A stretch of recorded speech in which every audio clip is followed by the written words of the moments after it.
Three, two, one.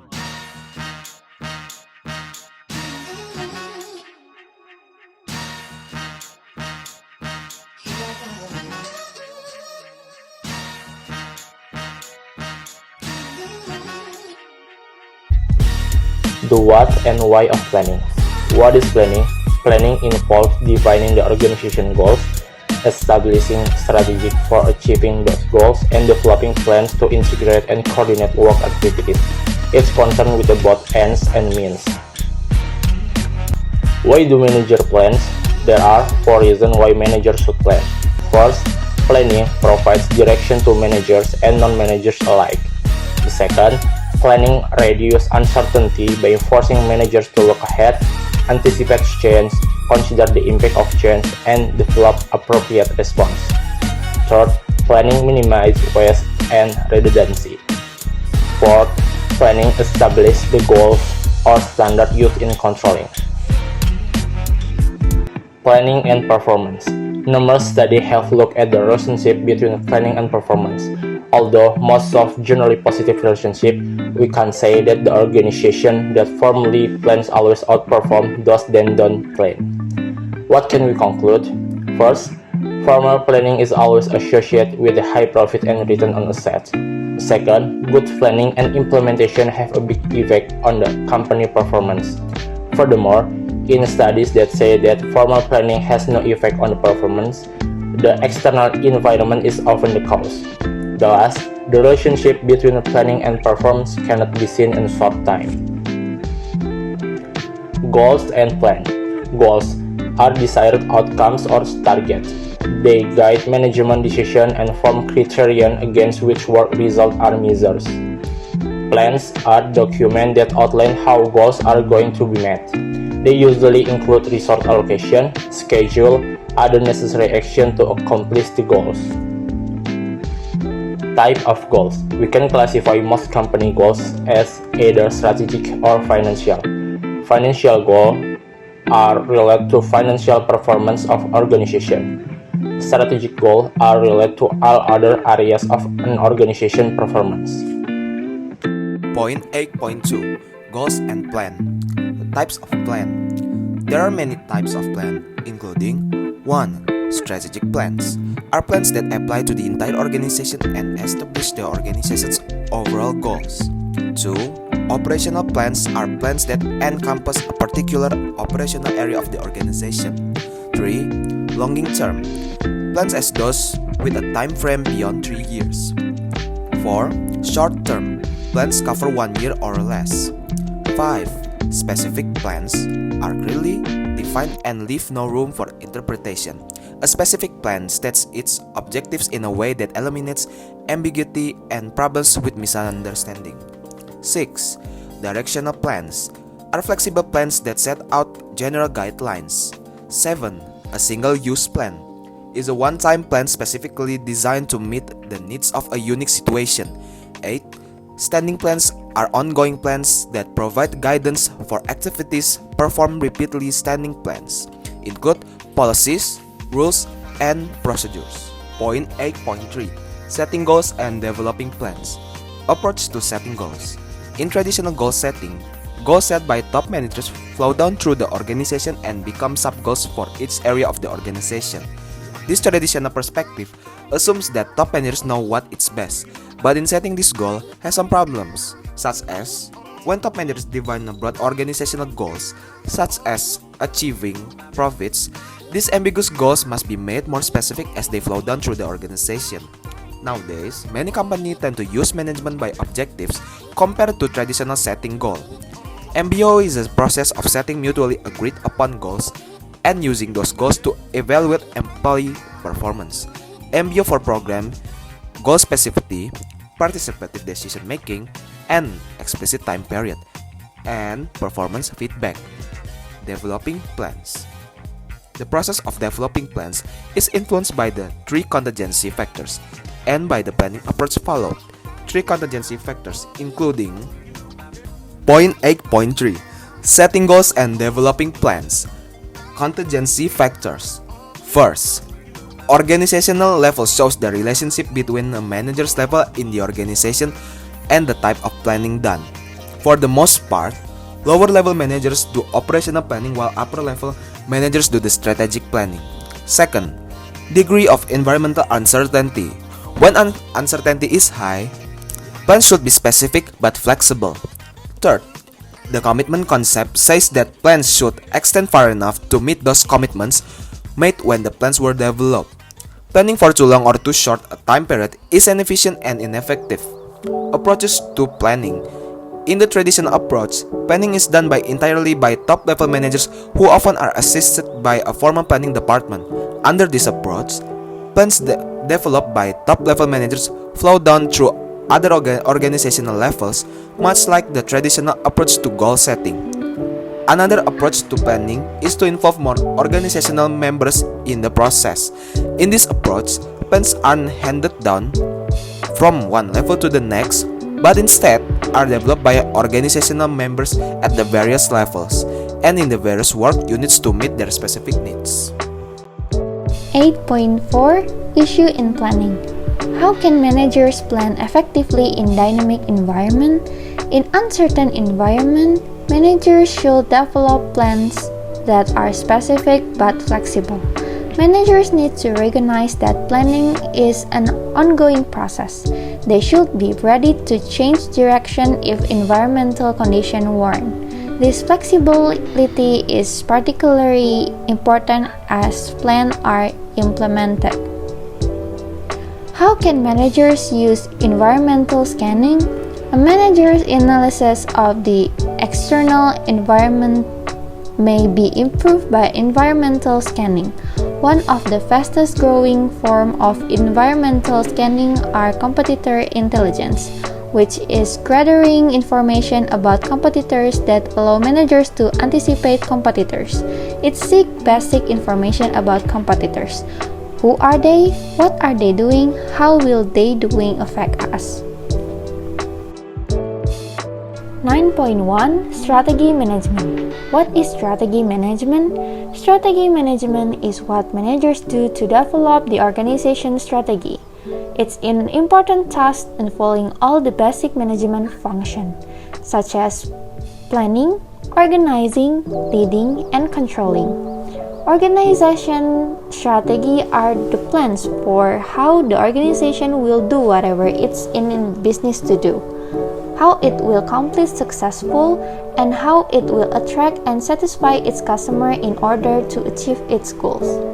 Business model is how a company is going to make money. It focuses on two things. The first one, whether customer will value what the company is providing. Number two, whether the company can make any money doing that. Why is the management important? There are three reasons why strategy management is important. The first one, it can make a difference in how well an organization performs. Number two, its importance has to do with the fact that managers in organizations of all type and size face continually changing situation. Number three, organizations are complex and diverse. Each part needs to work together toward achieving the organization goals. Strategy management helps to do it. 9.2 The Strategic Management Process. The Strategic Management Process is a 6-step process that encompasses strategy planning, implementation, and evaluation. Step 1 Identifying the organization's current mission, goals, and strategies. Step 2 Doing an external analysis. Step 3 Doing an internal analysis. Step 4 Formulating strategies. Step 5 Implementing strategies. And Step 6 Evaluating results. 9.3 Corporate Strategies. A corporate strategy is one that determines what businesses a company is in or wants to be in, and what it wants to do with those businesses. The three main types of corporate strategies are growth, stability, and renewal. The first is stability. A stability strategy is a corporate strategy in which an organization continues to do what it is currently doing. The second one is growth.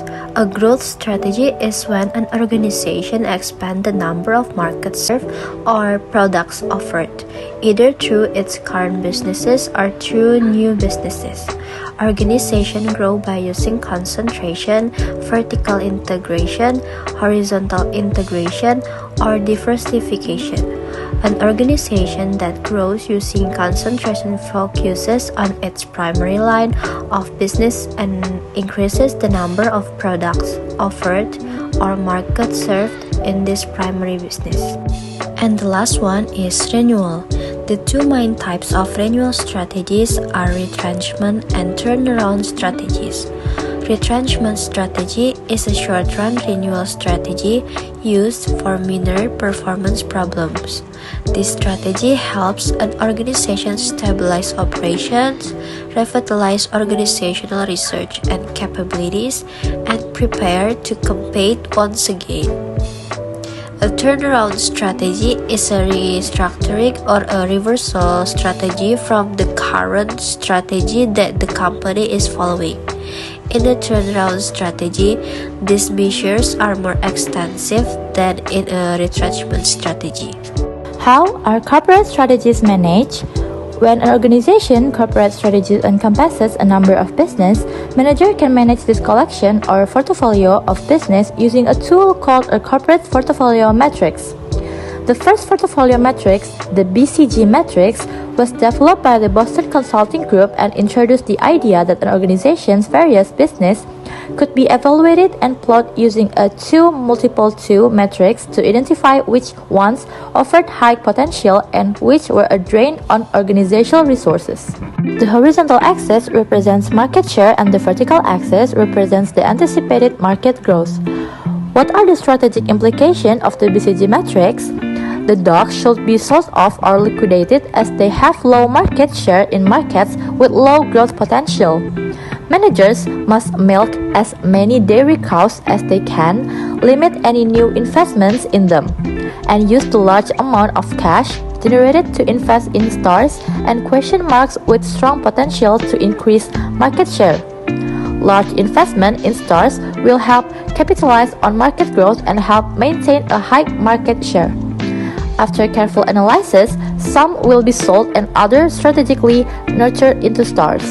Next is competitive strategies.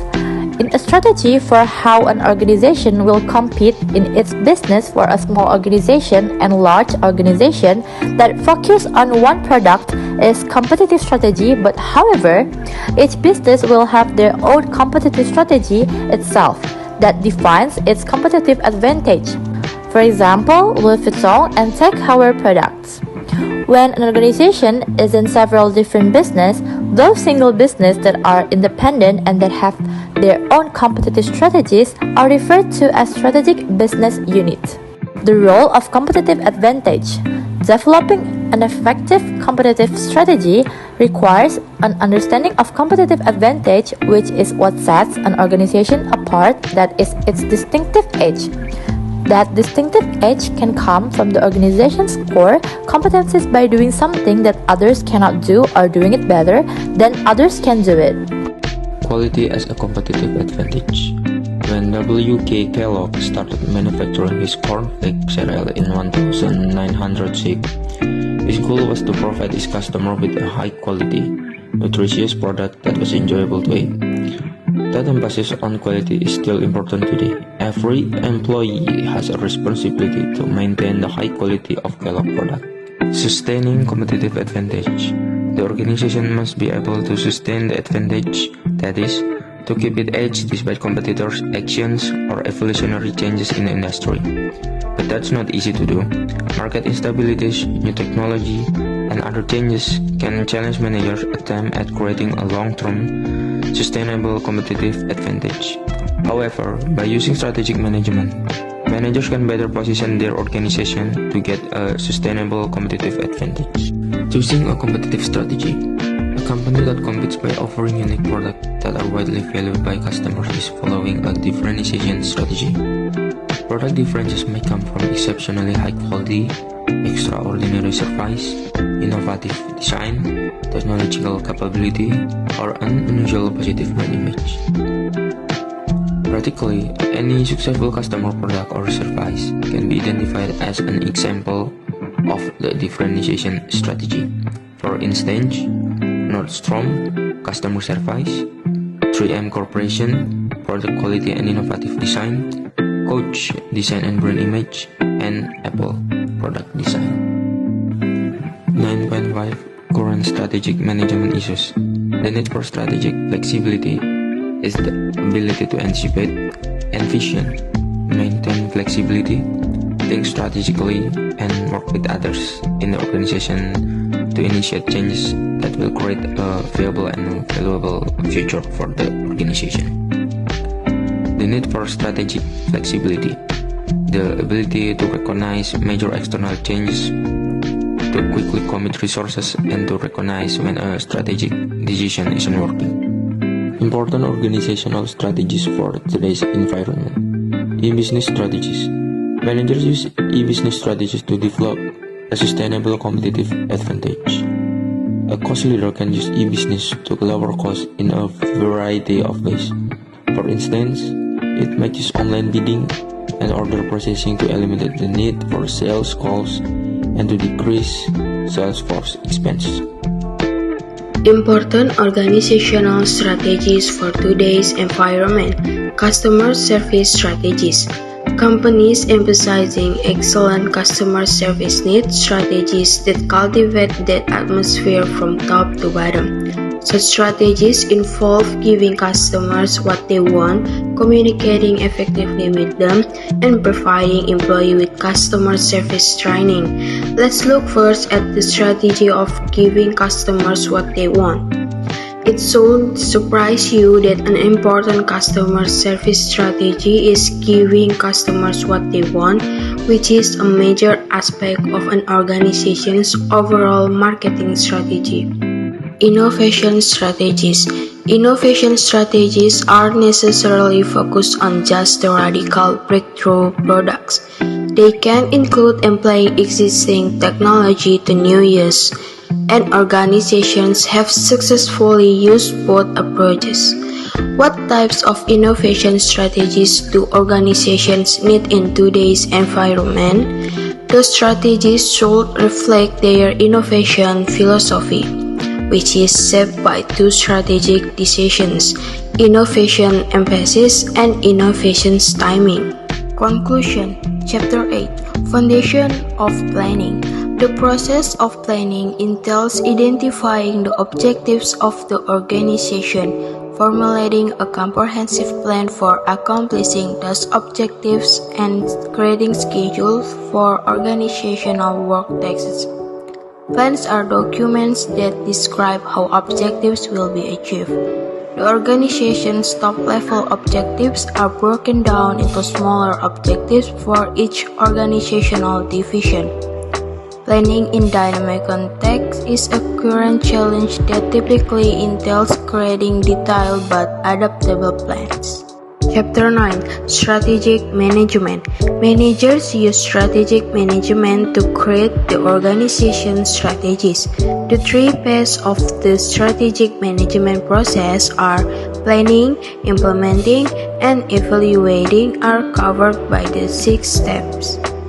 A growth strategy is when a company increases the number of markets it serves or the range of products it offers, either through existing or brand new enterprises.